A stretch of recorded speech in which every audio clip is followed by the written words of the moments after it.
Class रुक रही है। रोशन, देखिए भाई बच्चे के पूजा जी कह रही क्लास रुक रहा है।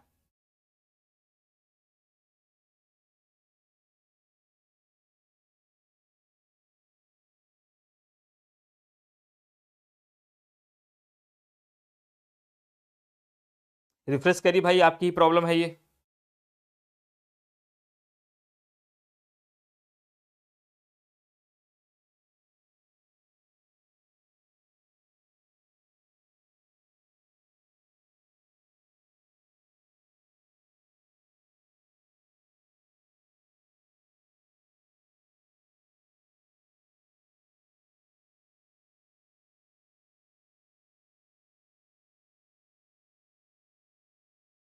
पूजा जी आप रिफ्रेश कर लीजिए, बाकी सबकी क्लास सही चल रही है।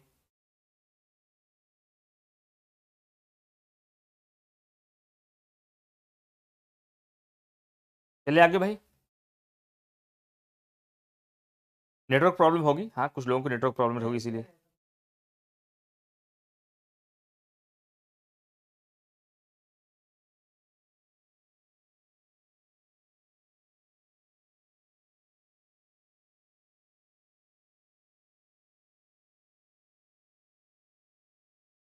चलिए भाई आगे बढ़े।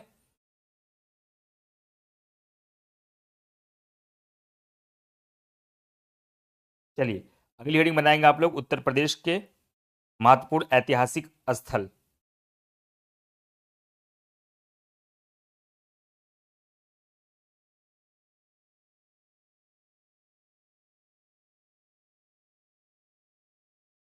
अगली हेडिंग बनाइए आप लोग, उत्तर प्रदेश में महत्वपूर्ण ऐतिहासिक स्थल। उत्तर प्रदेश के, उत्तर प्रदेश के महत्वपूर्ण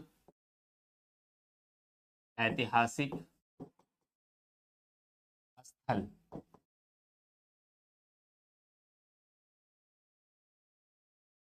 ऐतिहासिक के साथ साथ इसको सांस्कृतिक स्थल भी कह सकते हैं आप।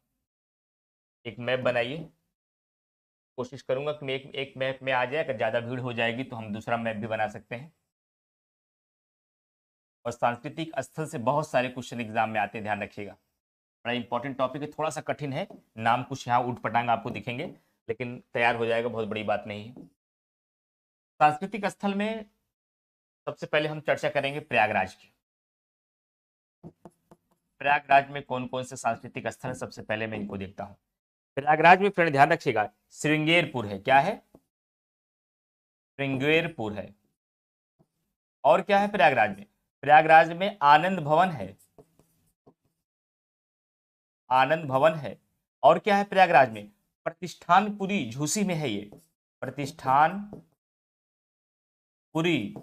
जो कि झूसी में है। ये भी एक सांस्कृतिक स्थल है, ऐतिहासिक स्थल है। ये भी कहां पर है? ये भी आपका प्रयागराज में है। इसके अलावा क्या है? इसके अलावा प्रयाग स्तंभ है, प्रयाग स्तंभ है। और साथ ही साथ इलाहाबाद का किला, अब आप उसे प्रयागराज का भी किला कह सकते हैं। प्रयागराज का किला,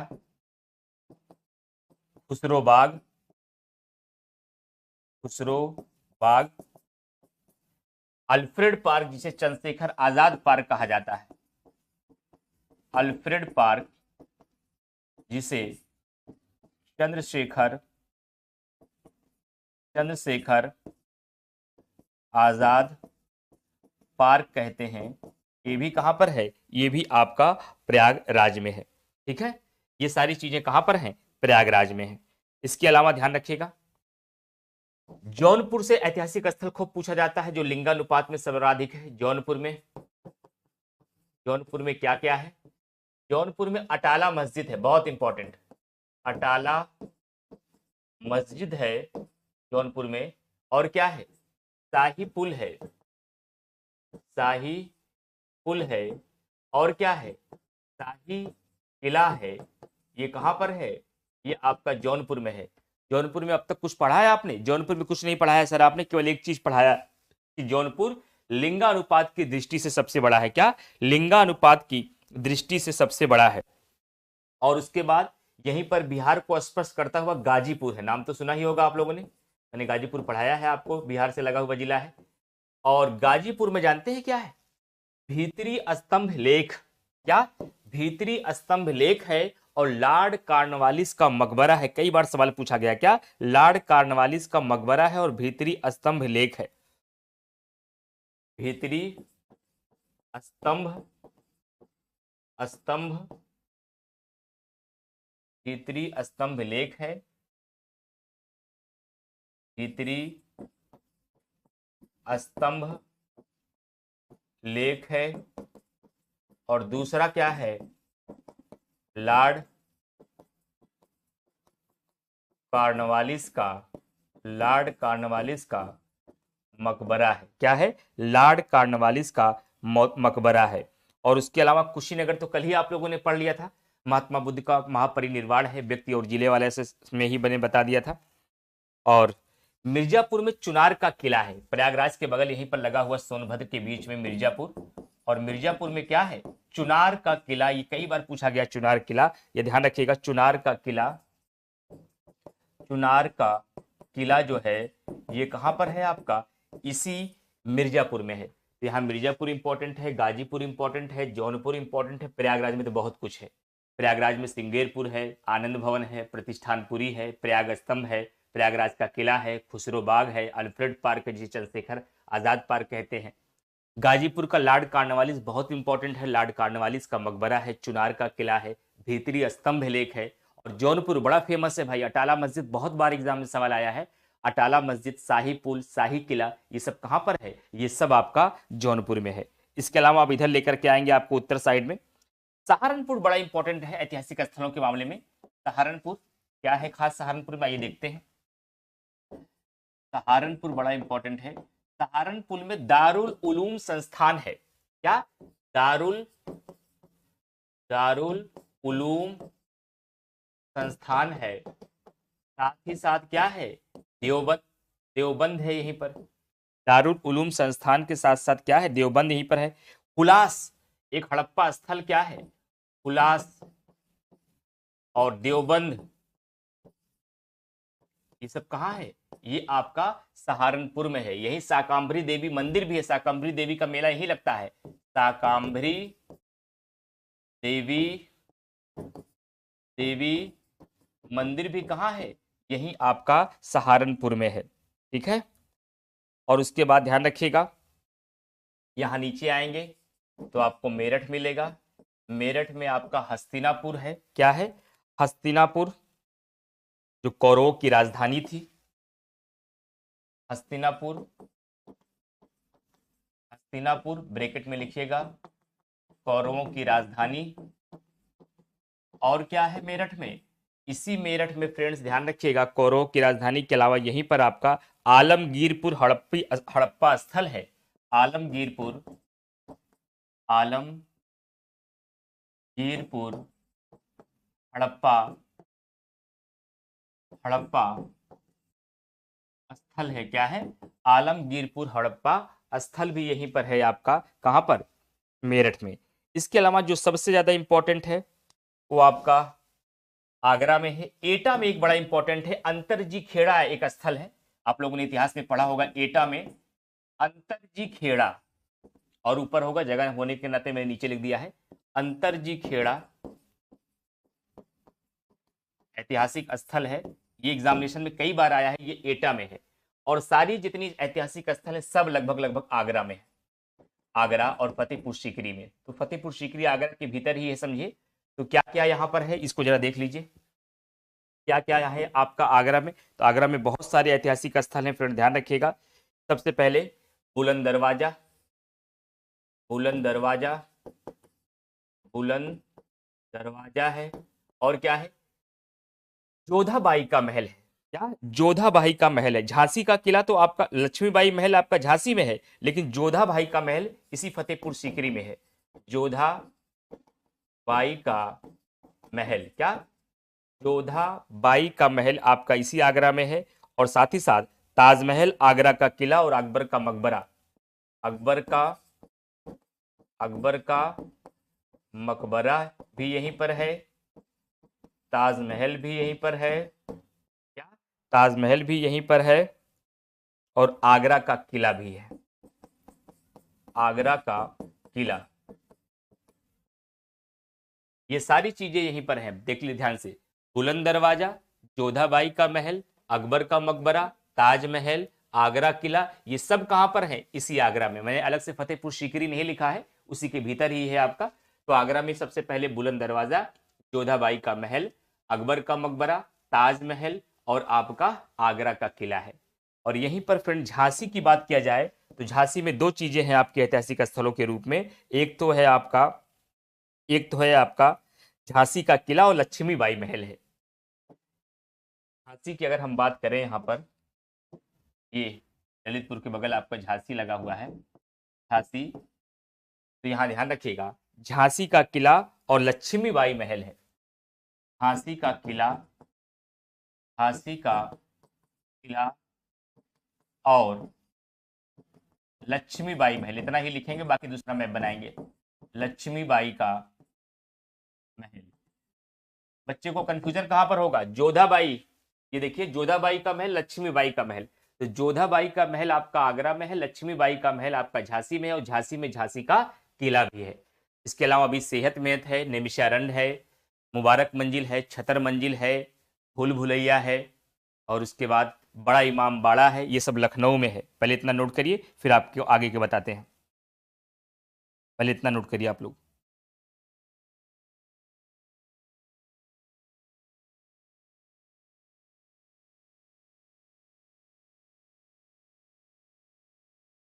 इसीलिए मैंने रोक दिया भाई, मुझे पता था इसके बाद दिक्कत हो जाएगी। मैं यही मोस्ट इंपॉर्टेंट है, 80% सवाल यहीं से आएगा। 80% क्वेश्चन आपके ऐतिहासिक स्थल से यहाँ फंस जाएगा, ध्यान रखिएगा। जो ये मैंने लिखाया है हम यहाँ पर, एक बार मैं फिर से रिपीट कर देता हूँ, किसी का कुछ छोटा हो तो मिलान कर लीजिए, एक बार देख लीजिए। मैंने प्रयागराज में कहा श्रृंगेरपुर है, आनंद भवन है, प्रतिष्ठानपुरी, प्रतिष्ठानपुरी प्रयागराज के झूसी में है, प्रयाग स्तंभ है, आगरा का इलाहाबाद का किला जिसे प्रयागराज का भी किला कहा जाने लगा, खुसरो बाग है, ये सब प्रयागराज में है। मिर्जापुर में चुनार का किला है, सवाल खूब आया है। गाजीपुर में दो है, दोनों बहुत इंपॉर्टेंट है, एक है भीतरी स्तंभ लेक, एक है लॉर्ड कार्नवालिस का मकबरा। जौनपुर में तीन है, अटाला मस्जिद, शाही पुल और शाही किला, ये आपके जौनपुर में है। उसके अलावा इंपॉर्टेंट क्या था? मेरठ में दो है, हस्तिनापुर जो कौरवों की राजधानी, और मेरठ में ही आलमगीरपुर हड़प्पा स्थल है। सहारनपुर में दारुल उलूम संस्थान है, यहीं पर हुलास है, यहीं देवबंद है, यहीं शाकंभरी देवी का मंदिर भी है। उसके बाद अंतरजी खेड़ा बहुत इंपॉर्टेंट है। अंतरजी खेड़ा कहां पर है? एटा में। और एटा में कौन सा पक्षी विहार है? पटना पक्षी विहार है ना, एटा में ही आपका पटना पक्षी विहार है। और यहां पर क्या है? अंतरजी खेड़ा है, ध्यान रखिएगा। उसके बाद आगरा में बुलंद दरवाजा है, जोधाबाई का महल है। बाई का महल में एक कंफ्यूजन होता है, लक्ष्मीबाई का महल झांसी में है, जोधाबाई का महल आगरा में है, यही अकबर का मकबरा भी है, ताजमहल आप जानते ही है, आगरा का किला भी आगरा में बनाया गया है। प्रयागराज में अल्फ्रेड पार्क भी मैंने आपको बता दिया है। ठीक है, इतना यहां नोट करिए, फिर एक दूसरा मैप बनाते हैं। फिर एक दूसरा मैप बनाते हैं।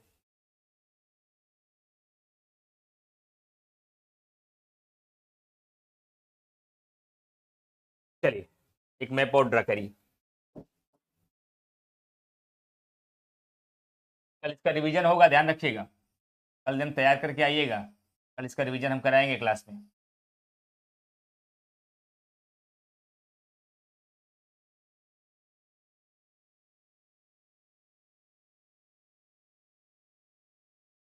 ठीक, सबसे पहले श्रावस्ती। श्रावस्ती, श्रावस्ती नाम अब तक आपके सामने आया है कि पहली बार आ रहा? पहले ये बताइए। आया है सर, किस रूप में आया है? साक्षरता की दृष्टि से सबसे छोटा है, नेपाल को स्पर्श करता है।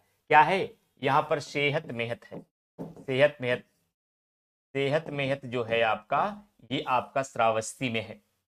और साथ ही साथ सीतापुर, सीतापुर भी तो यहीं पे है, बहराइच श्रावस्ती, यहीं पर आपका सीतापुर है, लखनऊ के बगल में। तो सीतापुर की अगर बात किया जाए, सीतापुर में क्या है? नैमिषारण्य, ये कई बार एग्जामिनेशन में आया है, ध्यान रखिएगा। सीतापुर आपका यहां पर नैमिषारण्य है, नैमिषारण्य जो है ये आपका कहां पर है? सीतापुर में है। अब सीतापुर तक आए हैं तो लखनऊ को भी हम लोग जरूर देखेंगे। और लखनऊ की बात अगर किया जाए तो लखनऊ में भी कुछ ऐतिहासिक स्थल हैं। कौन कौन सा है? कुछ महत्वपूर्ण स्थल है, जैसे मुबारक मंजिल है, मुबारक मंजिल है, और क्या है, छतर मंजिल है, छतर मंजिल है, और क्या है, बड़ा इमाम बाड़ा है, बड़ा इमाम बाड़ा है, और क्या है, भूल भुलैया है, भूल भुलैया है, और क्या है, खम्मन पीर मजार स्टेशन के सामने, ये भी एग्जाम में सवाल आ चुका है, खम्मन पीर मजार है, और क्या है लखनऊ में, और लखनऊ में काकोरी शहीद स्थल भी है, काकोरी, काकोरी स्थल भी आपका कहाँ है, इसी लखनऊ में है। तो मुबारक मंजिल, छतर मंजिल, बड़ा इमाम बाड़ा, भूल भुलैया, खम्मन पीर मजार, काकोरी स्थल, ये सब कहाँ पर है, ये सब आपका लखनऊ में ही है। ठीक है, इसके अलावा ध्यान रखिएगा, सीतापुर का बता दिया मैंने, आपको श्रावस्ती का बता दिया, और एक कौशाम्बी का याद रखिएगा, वत्सराज घोषिताराम बिहार है, कौशाम्बी में एक याद रखिएगा, वहां मैंने पहले पेज पे नहीं लिखाया है, बहुत ज्यादा इंपॉर्टेंट नहीं है लेकिन थोड़ा बहुत महत्व रखता है, तो ध्यान रखिएगा, यहां पर वत्सराज, वत्सराज कौन सा, घोषिताराम बिहार, आया है सवाल एक बार, घोषिताराम बिहार आपका कहां पर, ये पहली बार लिखा रहा हूं, अक्सर नोट्स में देते हैं, मैप में हम नहीं लिखाते इसको कौशाम्बी, क्योंकि इतना महत्वपूर्ण है नहीं, लेकिन मैंने लिखा दिया है तो नोट कर लीजिएगा, ठीक है। बाकी लगभग लगभग जितने इंपॉर्टेंट थे वो मैंने सब आपके करा दिया। हाँ, ललितपुर में 10 अवतार मंदिर है, ललितपुर में आपका, ललितपुर में दशा अवतार मंदिर है, दशा अवतार मंदिर है, और कालिंजर किला जो है बांदा में है, यहाँ पर कालिंजर मेला लगता है बांदा में, आपने देखा ही है, यहाँ पर कालिंजर किला है, कालिंजर किला जो है वो आपका कहाँ पर है, बांदा में है। जितने भी महत्वपूर्ण ऐतिहासिक स्थल थे जो एग्जामिनेशन के लिए इंपॉर्टेंट थे, लगभग लगभग उसको मैंने सबको करा दिया, जो कुछ भी छूटे भी होंगे, जो थोड़ा बहुत इंपॉर्टेंट रखते हैं, वो आपको कहाँ मिल जाएगा, नोट्स में मिल जाएगा, ठीक है। सहारनपुर में फिर से बता दें, ये है आपका दारुल उलूम संस्थान, हुलास, शाकंभरी देवी मंदिर, और देवबंद संस्थान, ये सब कहाँ पर है, सहारनपुर में है। सहारनपुर में बहुत सारी चीजें हैं, अभी हम लोग जब लघु और कुटीर उद्योग देखेंगे ना, तो यहाँ पर लोहे के बाट, लकड़ी की नक्काशी, संतरे का उत्पादन, और भी बहुत सारी चीजें, पेपर एंड पल्प टेक्नोलॉजी, ये सब सहारनपुर में है, बहुत सारी चीजें हैं, लेकिन ऐतिहासिक स्थलों में दारुल उलूम, हुलास, देवबंद, ये तीनों इंपॉर्टेंट है, ध्यान रखिएगा। और सबसे इंपॉर्टेंट अगर मैं बताऊं 4-5 का नाम लूं जो इसकी संभावना 100% एग्जाम में लगभग लगभग होती है, बहुत बार बार आता है, तो अंतरजी खेड़ा बहुत इंपॉर्टेंट है, और आपने देखा होगा सेहत मेहत, मैंने शायद इधर लिख दिया, ये नेमिषारण्य बहुत इंपॉर्टेंट है, दूसरे मैप में है लेकिन हल्के में मत लीजिएगा, नेमिषारण्य और सेहत मेहत ये कई बार एग्जाम में पूछा गया है, तो सेहत मेहत श्रावस्ती में, नेमिषारण्य आपका कहाँ पर है, सीतापुर में है। इन सब के अलावा ये ध्यान रखिएगा, जोधाबाई का महल, आगरा का किला, बुलंद दरवाजा, ये भी इंपॉर्टेंट है, प्रतिष्ठानपुरी, खुसरो बाग, ये इंपॉर्टेंट है। इधर दो बहुत ज्यादा है, एक लॉर्ड कॉर्नवालिस का मकबरा, एक अटाला मस्जिद, शाही पुल और शाही किला, ये भी आपके इंपॉर्टेंट है। ये रहे आपके ऐतिहासिक स्थल। तो मैं आपको हर टॉपिक पे इतना करा दे रहा हूं जिसमें लगभग लगभग 95 का 98% तक सवाल आपके वहां से लड़ जाएंगे, 1-2% जो संभावना बचेगी भी इधर उधर से मिस होने की, वो सब हम नोट्स में और ऐड कर देंगे। अभी आपको, हाँ वहीं पर, वहीं देवबंद में ही है।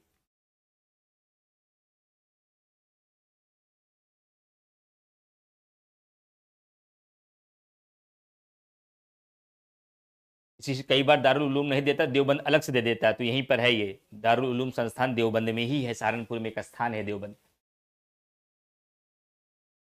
अभी तो उपनामों में बताएंगे ना, किसे पेठा नगरी कहा गया, किसे अमरूद नगरी कहा गया, किसे खुशबुओं का शहर कहा गया, अभी जब नगरों के उपनाम बताएंगे तो वहां इसको बताएंगे हम, यहाँ भी उसको नहीं बता रहे हैं। अब अगली हेडिंग हम लोग बनाएंगे, उत्तर प्रदेश में महत्वपूर्ण लोकगीत और लोक नृत्य, क्या, उत्तर प्रदेश में महत्वपूर्ण लोकगीत और लोक नृत्य देखेंगे।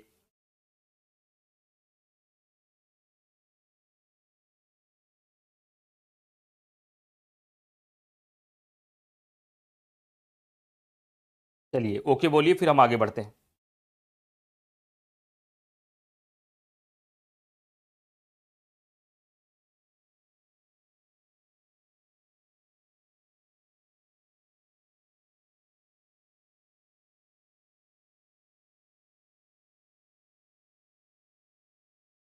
अगली हेडिंग बनाएंगे हम लोग, उत्तर प्रदेश के महत्वपूर्ण लोकगीत और लोक नृत्य। उत्तर प्रदेश के उत्तर प्रदेश के महत्वपूर्ण लोकगीत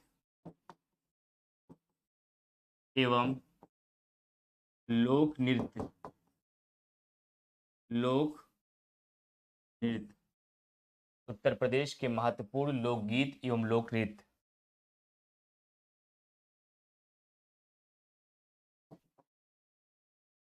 देखिए, लोकगीत और लोक नृत्य समझने के लिए थोड़ा सा आपको मैप के बारे में, क्षेत्र में इसे देखना होगा।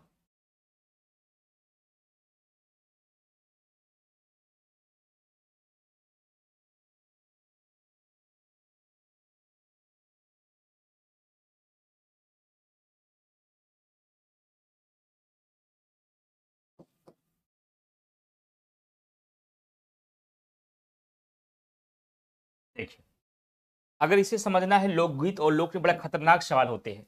बहुत सारे लोकगीत हैं, जैसे रसिया है, आल्हा है, बिरहा है।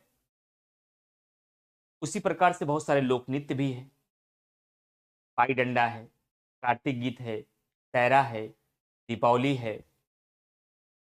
तो इन सारे लोकगीत और लोक नृत्य को कैसे याद रखा जाए, ये बहुत मुश्किल बात है कि कैसे सारे लोकगीत हमें याद रहे कि कौन सा लोकगीत कहाँ गाया जाता है, कौन सा लोक नृत्य कहाँ पर किया जाता है। तो सबसे पहले मैप में हम लोकगीत ही बताएंगे, कौन सा लोकगीत कहाँ गाया जाता है, कौन सा लोकगीत कहाँ पर गाया जाता है। और ये 75 डिस्ट्रिक्ट से आपको पता होना चाहिए, लगभग लगभग कहीं से भी आपसे पूछ लिया जा सकता है। जैसे एग्जामिनेशन में सवाल आ जाएगा कि निम्नलिखित में से कहां पर आल्हा लोकगीत नहीं गाया जाता, और एग्जाम में सवाल आ जाएगा, विकल्प दे देगा, हापुड़, हमीरपुर, कन्नौज, कुशीनगर। बताइए बच्चा कैसे बताए, जब 75 डिस्ट्रिक्ट के बारे में इसको पता होगी कहाँ कहाँ लोग रशिया लोकगीत गाया जाता है, कहाँ कहाँ बिरहा लोकगीत गाया जाता है, कहाँ कहाँ आल्हा लोकगीत गाया जाता है, कहाँ कजरी गाई जाती है। जब 75 डिस्ट्रिक्ट को पता हो तभी बच्चा कर पाएगा। क्या ये पॉसिबल है कि बच्चा चल के इतने जीएस के बोझ में अब 75 डिस्ट्रिक्ट का चले वो आल्हा, रसिया, बिरहा और कजरी याद करे? ये संभव तो नहीं है। लेकिन फिर भी मैं कुछ तरीका आपको ऐसा बताऊंगा जिसके माध्यम से 75 के 75 जिलों के बारे में लगभग आप अंदाजा लगा ले जाएंगे और आंसर लगा देंगे। आप कैसे लगा देंगे समझते हैं 5 मिनट में। इसको समझने के लिए उत्तर प्रदेश के 4 आर्थिक भागों में, आर्थिक क्षेत्रों में जो बांटा गया है, जैसे 4 क्षेत्र की अगर बात किया जाए तो एक क्षेत्र तो ये है, एक क्षेत्र ये है,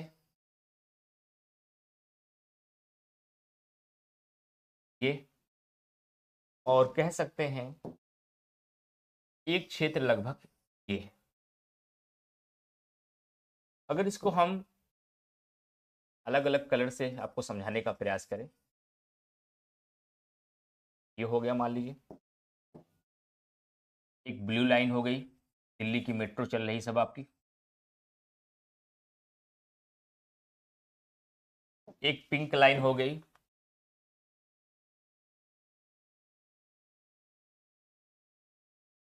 और एक मान लीजिए आपकी रेड लाइन हो गई।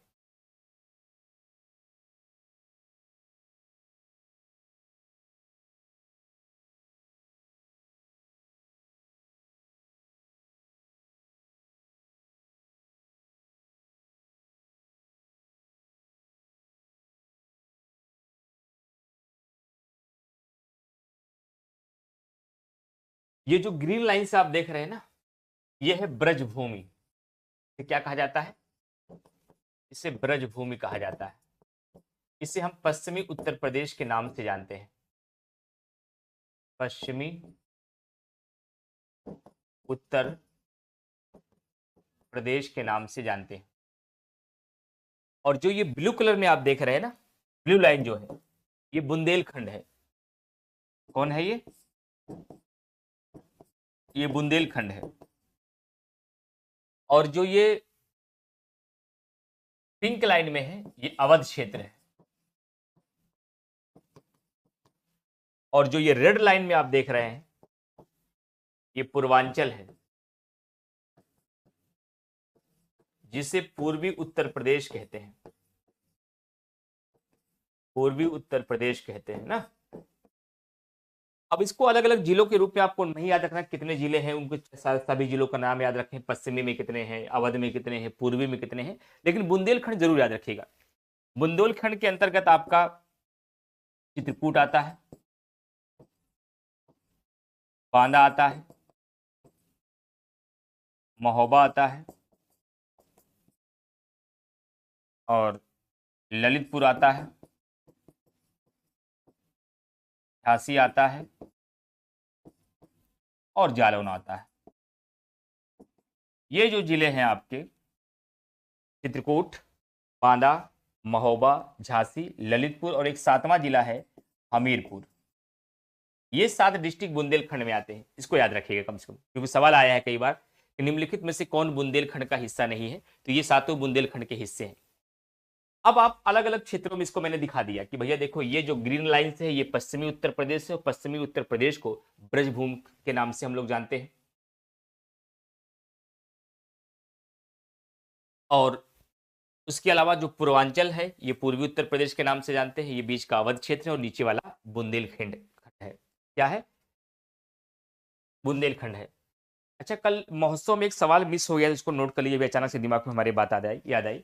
एक लठमार होली कहाँ मनाई जाती है, एक सवाल को पूछा जाता है हमारे एग्जामिनेशन में। रुहेलखंड का ये हिस्सा है जो बरेली के आसपास का है, उसमें कोई खास कुछ है नहीं, कोई लोकगीत लोकनृत्य, इसलिए मैंने इसको अलग से नहीं बताया। यहाँ पर रुहेलखंड का हिस्सा आता है, ठीक है। वो भौतिक हिसाब से अभी हम नहीं, हम तो केवल इसको केंद्रीय आर्थिक आधार पर 4 भागों में बांटने का प्रयास कर रहे हैं। तो ध्यान रखिएगा, कल एक लठमार होली कहाँ मनाई जाती है, वैसे आगे अभी इसका जिक्र होगा तो शायद हम लोग बताएंगे। मेले की बात करें उसी समय बता देते हैं। बरसाना में कहाँ मनाया जाता है? मथुरा के पास जो बरसाना है, बरसाना में मनाई जाती लठमार होली। वैसे नोट्स में मैंने शामिल किया, कल क्लास में बताया नहीं था शायद मैंने, तो अचानक से भी याद आया। तो लठमार होली बरसाना में मनाई जाती है आपकी। अब देखिए, हम लोकगीत अगर बात करें तो मैं केवल आपको 4 लोकगीत बताता हूं, देखिए, और कितना आसान हो जाएगा पूरे 75 डिस्ट्रिक्ट का आंसर देना आपको। ये जो आपका पूर्वांचल है ना, यहां पर कौन सा लोकगीत गाया जाता है? पूर्वांचल में बिरहा लोकगीत गाया जाता है। क्या गाया जाता है? बिरहा लोकगीत। किसी खास क्षेत्र में किसी खास समूह के द्वारा गाया जाने वाला जो विशेष गायन होता है, उसे लोकगीत के रूप में हम लोग जानते हैं। तो जो बिरहा, पूर्वांचल का जो क्षेत्र है, जो पूर्वी उत्तर प्रदेश है, वहां बिरहा लोकगीत गाया जाता है। और जो बुंदेलखंड का हिस्सा है, यहां पर आल्हा लोकगीत गाया जाता है। कौन सा लोकगीत? आल्हा लोकगीत गाया जाता है। और जो आपका ये ग्रीन लाइन से है, ब्रजभूमि का हिस्सा, जिसे पश्चिमी उत्तर प्रदेश कहा जाता है, इसे यहां पर रशिया, कौन सा? रशिया लोकगीत गाया जाता है। कौन सा? रशिया लोकगीत गाया जाता है। कौन सा? रशिया लोकगीत गाया जाता है। और ध्यान रखिएगा,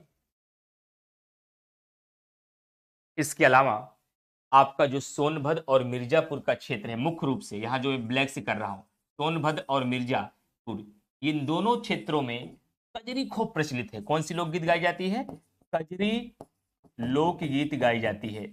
और इसके अलावा भी पूरे अवध क्षेत्र में भी जो प्रचलित लोकगीत है वह कौन सा है? वो कजरी है। लेकिन कजरी का जो मुख्य क्षेत्र है वह आपका कौन है? सोनभद्र और मिर्जापुर है। कौन सा है? ये दोनों, कजरी का जो मुख्य क्षेत्र है वह सोनभद्र और मिर्जापुर है। सोनभद्र और मिर्जापुर है। इतना ही बताया मैंने। लेकिन अगर इतना कॉन्सेप्ट आप लोगों को समझ में आ गया तो बहुत आसानी के साथ आप किसी भी लोकगीत को निपटा देंगे। जैसे अगर एग्जामिनेशन में सवाल आ जाए कि निम्नलिखित में से कहां आल्हा लोकगीत नहीं गाया जाता, विकल्प में हमीरपुर है, झांसी है, ललितपुर है और हापुड़ है। आपको केवल इतना पता है कि सर ने सिखाया है कि आल्हा लोकगीत जो है वह बुंदेलखंड में गाया जाता है। और आपको पता है कि बुंदेलखंड में सर ने 7 जिलों के नाम भी बता दिए थे। जालौन है, झांसी है, ललितपुर है, चित्रकूट है, बांदा है, महोबा है और हमीरपुर है। मैंने विकल्प दिया हमीरपुर, बांदा, झांसी, ललितपुर या हापुड़। और हापुड़ कहाँ है? इतना याद है ना हापुड़ कहाँ है? हापुड़ यहाँ है। इसका मतलब ये पश्चिमी उत्तर प्रदेश का हिस्सा है। और पश्चिमी उत्तर प्रदेश में क्या आल्हा गाया जाता है? नहीं गाया जाता है। आपने उत्तर बता दिया, जबकि मैंने आपको यह नहीं सिखाया है कि हापुड़ में आल्हा नहीं गाया जाता। हमने आपको केवल कॉन्सेप्ट बताया, पूरे प्रदेश को 4 क्षेत्रों में बांटा, किस क्षेत्र में क्या गाया जाता है ये मैंने आपको बता दिया। और इससे आपके 75 जिले से कहीं से भी सवाल आएगा, उत्तर आप लगा लेंगे। जैसे एग्जाम्पल के तौर पर सवाल आ जाए कि निम्नलिखित में से किस जिले में बिरहा लोकगीत गाया जाता है? विकल्प में आंसर दे कन्नौज, अमरोहा, मैनपुरी, कुशीनगर। आंसर लगा देंगे नहीं लगा देंगे? आराम से लगा देंगे। कैसे? आपको केवल इतना पता है कि बिरहा लोकगीत पूर्वी उत्तर प्रदेश में गाया जाता है। कन्नौज यहां पर है, पूर्वांचलीय। मैनपुरी यहां पर है, पूर्वांचलीय है। अमरोहा यहां पर है, जहां से मोहम्मद शमी जी हैं, जिस बार के सुपरस्टार रहे विश्व कप के। और पूर्वांचल यहां पर है आपका। और पूर्वांचल में क्या गाया जाता है? बिरहा। विकल्प में चौथा मैंने क्या दिया? कुशीनगर। कुशीनगर कहां पर है? यहां पर। इसका मतलब कुशीनगर में बिरहा लोकगीत गाया जाएगा। समझ में आ गई बात? एक एग्जाम्पल और देकर समझाता हूं। जैसे एग्जामिनेशन में सवाल आ जाए कि निम्नलिखित में से कहां पर रशिया लोकगीत नहीं गाया जाता? कहां पर रशिया लोकगीत नहीं गाया जाता? और वहां पर विकल्प में आए गाजियाबाद, गौतम बुद्ध नगर, मुजफ्फरनगर, चंदौली। तो आपको क्या पता है कि सर ने सिखाया है कि रशिया लोकगीत पश्चिमी उत्तर प्रदेश में गाया जाता है। और विकल्प दिया सर ने गौतम बुद्ध नगर, गाजियाबाद, जो कि पश्चिमी उत्तर प्रदेश में है। उसके बाद मान लीजिए हापुड़ या कुछ भी रहा होगा, वो भी पश्चिमी उत्तर प्रदेश में है। चौथा विकल्प सर ने दिया चंदौली। मैप को सीखने का यही फायदा है, मैप को सीखने का यही फायदा है। और चंदौली कहां पर है? ये बिहार को स्पर्श करता है, चंदौली यहां है और ये पूर्वांचल में है। इसका मतलब चंदौली में बिरहा लोकगीत गाया जाता है, न कि रशिया। और कोई भी लोकगीत का सवाल अब आपका गलत नहीं हो सकता। कोई भी लोकगीत का सवाल अब आपका गलत नहीं हो सकता। आसानी के साथ सारे आंसर को आप लगा देंगे। समझ में आ गई बात भाई? चलिए आगे। अब हेडिंग बना लीजिए। अब हेडिंग बना लीजिए, उत्तर प्रदेश में महत्वपूर्ण लोक नृत्य। उत्तर प्रदेश में महत्वपूर्ण लोक नृत्य। अब इसको हटा देते हैं। यहाँ लोकगीत की जगह क्या लिख देते हैं? आपको 2 मैप बनाना होगा, आप फिर से बना लीजिए। हम तो एक ही बनाएंगे, हम तो एक ही बनाएंगे। अब यहां मैंने लिख दिया लोक नृत्य। और लोक नृत्य में देख लेते हैं ब्रजभूमि में कौन सा लोक नृत्य है। ब्रजभूमि में एक लोक नृत्य है, कौन सा? चरकुला। कौन सा? चरकुला लोक नृत्य है ब्रजभूमि में। चरकुला, चरकुला लोक नृत्य है। और पूर्वी उत्तर प्रदेश में क्या है? पूर्वी उत्तर प्रदेश में लोक नृत्य की अगर बात किया जाए तो नटवरी लोक नृत्य है। कौन सा? नटवरी लोक नृत्य है। और आपका सोनभद्र और मिर्जापुर के क्षेत्र में कौन सा लोक नृत्य है? कर्मा। कौन सा? कर्मा लोक नृत्य है। यही अवध के भी कुछ क्षेत्रों में है, लेकिन इसका भी मुख्य क्षेत्र कर्मा का जो है वो कहां पर है? मिर्जापुर सोनभद्र का है। बुंदेलखंड में बहुत सारे लोक नृत्य हैं। क्या? बुंदेलखंड की अगर बात किया जाए तो बुंदेलखंड में बहुत सारे लोक नृत्य हैं। कौन कौन से हैं सर? बुंदेलखंड की अगर हम बात करें फ्रेंड, ध्यान रखिएगा, बुंदेलखंड में 4-5 लोक नृत्य हैं। सबका नाम याद कर लीजिए। कौन कौन सा नाम है? एक है पाई डंडा, पाई डंडा। और दूसरा क्या है? सैरा। और क्या है? कार्तिक गीत, कार्तिक गीत। और क्या है? दीपावली। ये सब लोक नृत्य कहां किए जाते हैं? सब बुंदेलखंड में किए जाते हैं। और एक और है राई, राई। ये सारे लोक नृत्य कहां पर किए जाते हैं? सब के सब बुंदेलखंड में किए जाते हैं। तो बुंदेलखंड में कौन कौन से लोक नृत्य हैं? पाई डंडा है, सैरा है, कार्तिक गीत है, दीपावली है और राई है। दीपावली है और राई है। राई है। तो चरकुला लोक नृत्य पूरा पश्चिमी उत्तर प्रदेश में आपको पता है कि शामली है, बागपत है, सहारनपुर है, मुजफ्फरनगर है, बिजनौर है, हापुड़ है, एटा है, मैनपुरी है, ये सब है।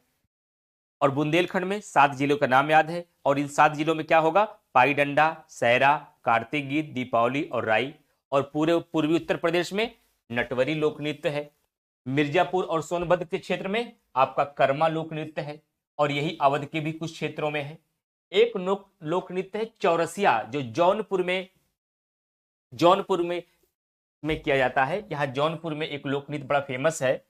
जौनपुर में एक लोक नृत्य बड़ा फेमस है, चौरसिया लोक नृत्य। चौरसिया लोक नृत्य जो है, ये कहाँ से के द्वारा किया जाता है? यह जौनपुर में किया जाता है। ये विशेष तौर पे मैंने अलग से आपको लिखा दिया। लेकिन इन लोक नृत्यों में कई बार आयोग सवाल पूछा जाता है, कौन से कहारों के द्वारा किया जाता है, कौन महिलाओं का मयूर नृत्य है, कौन जन्माष्टमी के अवसर पर किया जाता है, कौन सर पर चक्री रखकर दिया जलाकर किया जाता है, कौन अहिरों के द्वारा किया गया नृत्य है। इन नृत्यों की विशेषताएं भी पूछी गई हैं। तो कल के सेशन में हम इन नृत्य, लोकगीत और लोक नृत्यों की विशेषताएं भी बताएंगे कि कौन से लोक नृत्य की विशेषताएं क्या है, जो एग्जाम में सवाल आता है। आवश्यकता से अधिक नहीं, उन्हीं बिंदुओं को लेकर जो एग्जामिनेशन में आपसे क्वेश्चन पूछे जाते हैं। ठीक है, तो बाकी ये था आपका लोकगीत और लोकनृत्य। अब आप जो क्वेश्चन सॉल्व करेंगे प्रीवियस ईयर के, तो बड़े आसानी से सारे सवाल आपके हो जाएंगे। लेकिन कल मैं इनकी कुछ विशेषताएं लिखा करके तब आगे के टॉपिक में बढ़ूंगा। तो आज स्वास्थ्य हमारा ठीक नहीं था, आज फीवर की हालत में अभी भी है, लेकिन हम चाहते थे कि क्लास आपकी बंक ना हो। बहुत सारे बच्चों को इस क्लास का रात में इंतजार रहता है, तो इसलिए मैंने थोड़ा आहिस्ते आहिस्ते कोशिश ये किया कि गुणवत्तापूर्ण तरीके से जो 3 टॉपिक का मैंने टारगेट बनाया था आज, वो मैंने कंप्लीट कर दिया। लोकगीत भी बता दिया, लोक नीति भी बता दिया, उत्तर प्रदेश के महत्वपूर्ण ऐतिहासिक स्थल भी बता दिया, और उत्तर प्रदेश के शिक्षण संस्थान भी बता दिए।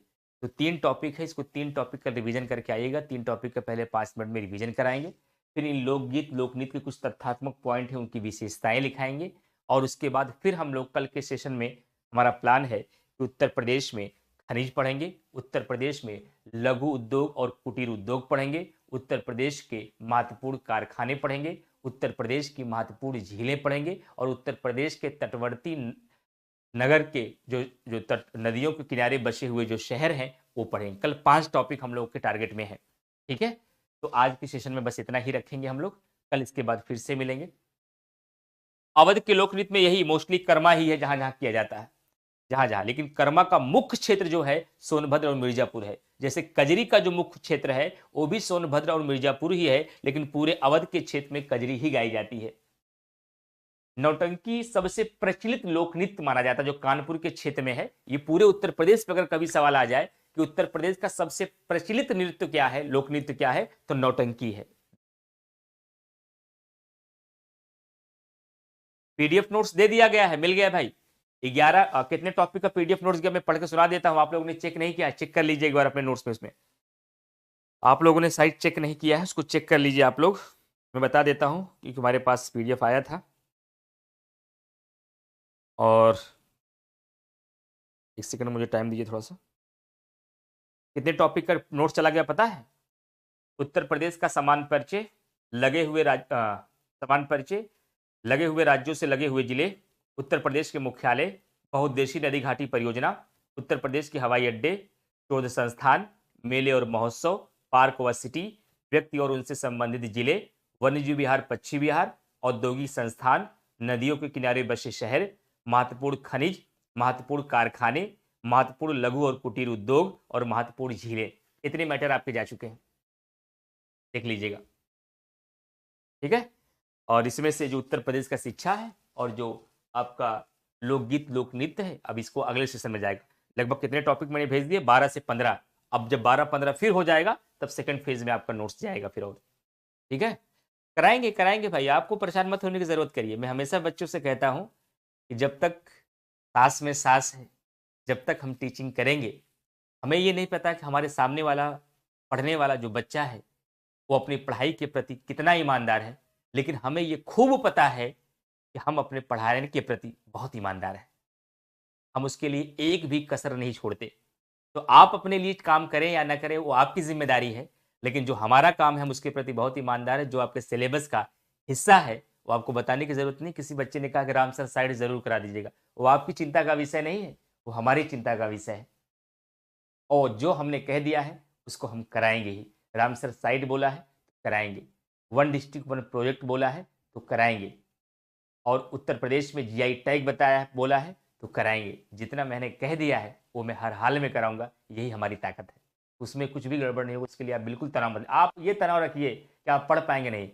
हमसे आपको ये डिमांड नहीं करनी क्या बचा है क्या बाकी है, उससे ज़्यादा हम परेशान हैं, उससे ज़्यादा हम रिसर्च करके डेली आ रहे हैं कि क्या क्या बच्चों को देना है, कहाँ कहाँ क्या छोड़ना है। उसके लिए कोई तनाव की बात नहीं लेनी है, ठीक है। यूपी का मैप बिना देखे बनाने लगे, बहुत शानदार, बहुत अच्छा।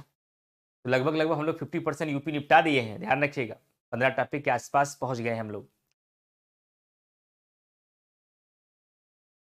वो एग्जाम के पहले होगा, यूपी का करेंट, यूपी का बजट, यूपी की जनगणना, ये सब हम एग्जामिनेशन के पहले करेंगे। यहाँ पर रहेंगे, यहाँ पर जितना मैंने पहले दिन बताया था उससे 2-4 टॉपिक और बढ़ ही गए हैं, कम नहीं होंगे उससे। Thank you very much. पुनः मिलते हैं कल सुबह 7 बजे अपने साप्ताहिक टेस्ट के साथ, और शाम को अपने क्लास में। अंकुर सक्सेना ना, कमेंट तो नीचे चला गया, बस ये देखा कि मेरा कमेंट देख लीजिए। बाकी किसी बच्चे की कोई और दिक्कत हो तो आप लोग बता सकते हैं। राम कृपाल, अन्नपूर्णा चतुर्वेदी, प्रखर गुप्ता,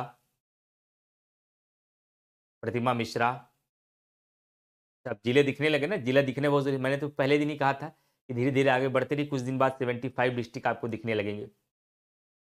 ठीक है, राजकुमार गुप्ता, गायत्री देवी, और गायत्री जी कैसे हैं आप, ठीक हैं? दीपक सिंह, विनीता, बहुत शुक्रिया आपका, प्रियंका, दीपक रावत, अंकुर सक्सेना, अंशिका, अरुण कुमार, राहुल।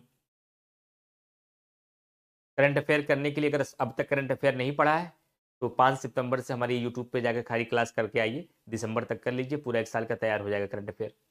निर्मला आपका भी देख लिया भाई, कविता सिंह आपका भी देख लिया, राहुल सिंह, शुभम शुभम, बहुत सारे बच्चे हैं जो ऑफलाइन के बच्चे होंगे, सब लोग आप लोग पॉलिटी वोल्टी पढ़े होंगे क्लास में ना।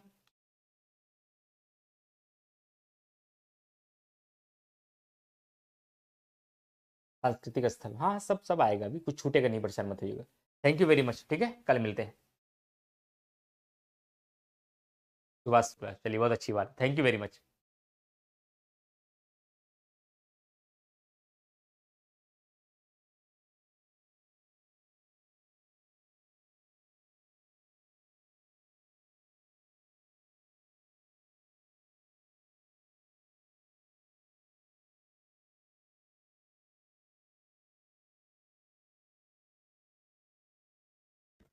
दिख रहा है भाई, सबका दिख रहा है, ज्योति सिंह आपका भी दिख रहा है, सुभाष शुक्ला, सतीश चंद्र, एस सिंह, अशोक मिश्रा, सौरभ सिंह, अमित कुमार सैनी, सबका दिख रहा है। वो पुराना है, अशोक मिश्रा जी ने कहा सर यूपी का सबसे छोटा जिला आपने हापुड़ लिखा है, लेकिन एक जगह भदोही, वो पुराना है था ना, कुशंद रविदास नगर जब उससे अलग हो गया था ना, ऐसा हुआ था बीच में, बाकी अब नहीं है।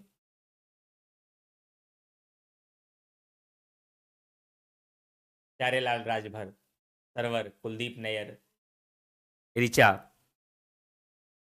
ठीक है, सभी लोगों को। सर जो इस बार एग्ज़ाम में नहीं बैठे हैं उनके लिए बता दीजिएगा, बिल्कुल बता देंगे, ठीक है। Thank you very much. कब तक खत्म होगा? 20 के पहले, 20 के पहले खत्म हो जाएगा। शुभा गुप्ता, शुभी गुप्ता, अच्छा कैसे है भाई कानपुर? शुभी गुप्ता ठीक है, आपका भी कमेंट दिख रहा है। जीनत आजमी, तो शायद आप वही है ना जो समीक्षा अधिकारी के शाम के बैच में थी, बाद में अंतिम क्लास में आप आई थी शायद ना, जीनत आजमी जी, अंतिम क्लास में आप आए थे ना। आप वीडियो के पद पर चयनित भी हैं शायद। नहीं बिल्कुल नहीं, देखिए नाम से बता दिया कि आप कितने क्लास ऑफलाइन किए थे, कितने ऑनलाइन किए थे, कब आप आए थे, किस पद पर हैं। हमें सब याद है, बच्चों से, जितने भी ऑफलाइन के बच्चे जिनसे मुलाकात की है, जो पढ़े हैं, चेहरे से भी परिचित रहते हैं। हाँ, नाम से थोड़ा सा मिस करते हैं हम।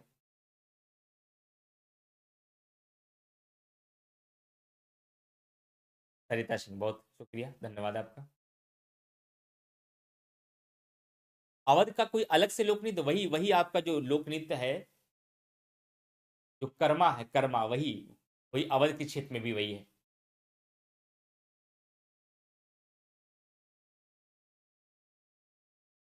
Thank you, thank you, thank you.